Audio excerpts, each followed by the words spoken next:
ka naman. Uy, Jono! Ikaw pala yan?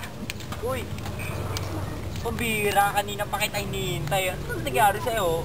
Nakatulog na nga ako eh. Yan siya na. Kumain pa kasi ako eh. Okay lang yun. Oo, balita sa'yo. Mista ka na? Eto, kagigising lang. Ikaw? Ito, binataw mo ng bariya. Uy, musta na nga pala yung wire ako. Ano nga pala nangyari?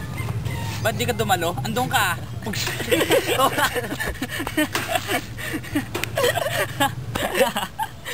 Ayun man, dami magaganda babae doon, tsaka sexy, no?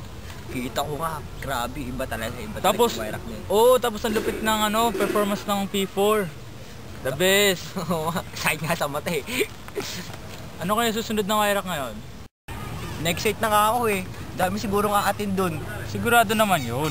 Ganda-ganda ng wire kwentas eh. Magpapatuloy yun. Tama. Sa tingin mo, ano kaya meron yun sa wire? Siguro dahil mainit. Summer. Palagay ko. Summer outfit na yan. Oo yan. Tara doon tayo sa playground para maiba naman. Tara. Nga pala. Si Bigmig kaya, nasaan na ngayon?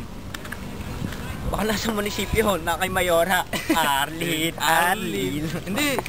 Nasa Antipolo yun. Antipolo. Nag-aantay ng polo.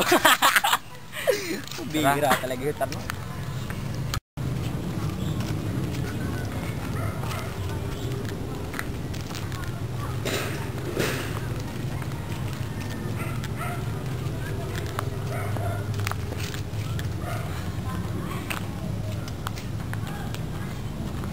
Alam ko na. Anong alam mo na? Oo nga pala, tropical hat pala yun. Naalala ko na. Yun! Oo nga pala yun. Talagang summer na summer talaga siya. Okay na okay. Sana nandito si Mig. Oo nga eh. Uy, si Mig! Kung ano? Mig! Diyan pala kayo. Bakit yun dito? Kasi pinag-uusapan namin about Wayrak Tropical Hat ngayon. Oo. Tropical hat? Wayrak? Ay, Wayrak! O nga pala hindi makapunta si Doon. Ano?